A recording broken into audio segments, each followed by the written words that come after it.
جمال الوجود بذكر الإله، وتصفو الحياة بنور هدى، وتطلب نفس له طاعة، ويبلغ سعد إلى منتهى.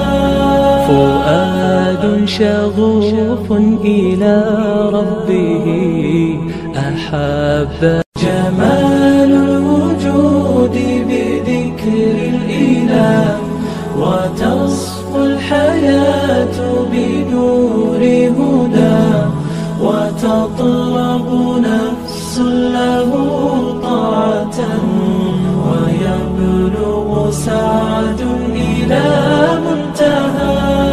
فؤاد شغوف إلى ربه أحب جمال الوجود بذكر الإله، وتصفو الحياة بنور هدى، وتطلب نفس له